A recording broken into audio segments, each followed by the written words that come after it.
I think there are a lot of misconceptions about what it looks like to play off a single-digit handicap. It doesn't necessarily entail hitting the ball a mile or having a swing like Adam Scott's. I have a bargain bin swing, and I don't hit the ball all that far, and I play off 7. It's proof that this game isn't golf swing, it's golf. So here's a round replete with bad swings and bad shots and a half-decent score.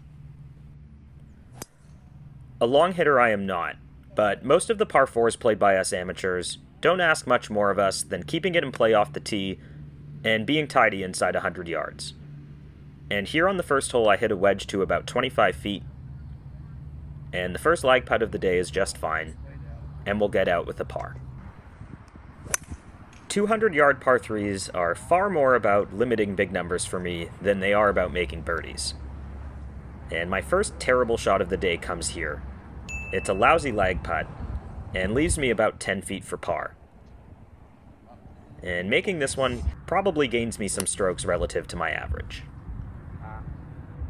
Another way we limit big numbers is by taking the trouble out of play. And here on 3 we make sure that our miss is long, and it leads to a pretty straightforward par. With all of that being said, big scores are still going to happen. They start with terrible shots like this. Here's another miserable shot. And there are still more to come. So what's the lesson here? I guess it's that despite all of our best planning and best intentions, golf is hard. So not only do blow-up holes happen, but sometimes they happen back-to-back. Here on the 5th hole, our tee shot finds a bunker, and our shot out of the bunker doesn't get all the way through to the green. This is maybe a 50-50 up and down for me. But that putt snaps at the hole, and it's back-to-back double bogeys on 4 and 5. This shot adds another tally to the bad swing count. And follow along if you're more used to playing these shots than you are the stingers being taught by other YouTube pros. Again, it's golf and not golf swing. And some creativity hitting this tee-ball shot actually leads to my best shot of the day. That one worked out. It's just over the back of the green, and I got aggressive with this putt that lipped out. And unfortunately, we don't capitalize on my best shot of the day, because we hit a brutal putt that leads to another bogey. It looks like we're finally getting back on track here on 7 with a good drive. But no. The bad swing tally continues. But I've always maintained that you can get away with hitting a bad shot on a par 5, and get out with a par, or sometimes even a birdie. And on a 530-yard par 5 with a top, there's nothing wrong with a par. Great shot. Terrible shot. But a par. This is a middling drive up the right here. And let's add to the tally. Again, great video. The next shot's gonna be fun. This shot was indeed tough. We're threading a needle between trees from about 200 yards. And it draws right towards the front of the green here. Oh, that's a great result. We'll take that result for sure. That is a great result. And at least we are putting for birdie after another horrible shot on this hole. This lag putt is a bit short, but we tidy it up to conclude an eventful 9 holes of golf. What a par save. And that's what it looks like.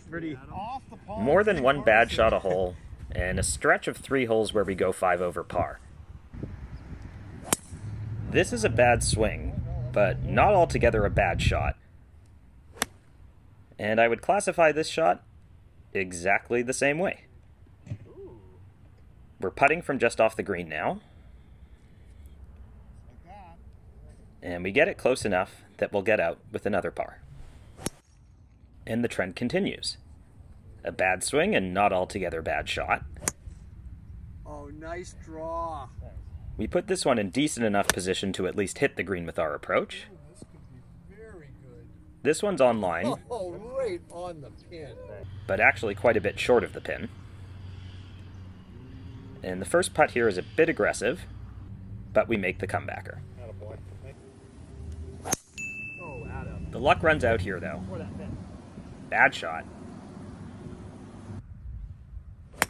Bad shot. Got it.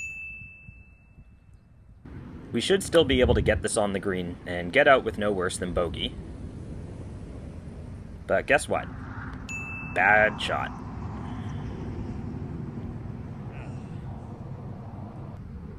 And we don't cash in from 8 or 9 feet. And it's a double bogey. I'll make more bogeys than pars on a 450-yard hole. One in a row. And I don't quite make it on the approach here from 180, but I actually have a pretty good look at getting up and down for par. But, bad shot. And we'll take a bogey on stroke hole 3. I'm pretty sure the yardage on the card here was wrong. Yep. That was a good drive, but I highly doubt it went 300. The approach here is quite chunky, but it does make its way to the green. And the lag putt here is fine for weight, but a bit offline. But in any event, we managed to tap it in. I'm going to play away from the water here. Dead straight. That's exactly where I was aiming. Exactly where you were aiming. We'll have about 170 in now. This one's hit well and actually trickles just over the back of the green. And a tidy chip leads to an up and down. Every now and then, even I'll go a full hole without hitting a bad one. And that's a good drive here on 16. A 9-iron that finds the front. A good lag putt. And an easy 4. This is another hole where my average score is probably going to be above par. But at least my tee shot here is pin high. And a pretty straightforward 20-yard pitch is one where I'll get up and down quite a bit of the time, Like that. including here on 17. 18 is a monster of a par 5, and we're going to hit some bad shots on it. Neither of these first two are good, and I'll still have over 200 in from a tough lie, God, that was so well hit. but this one is a good one. That's good. That was right at the pin. It goes just over the back of the green. And we'll close the day with 4 consecutive up and downs. So that's what 7 handicap golf looks like. I think it's a whole lot uglier than a lot of people think. There are no birdies on this card, a handful of double bogeys, and about a bad shot on every single hole.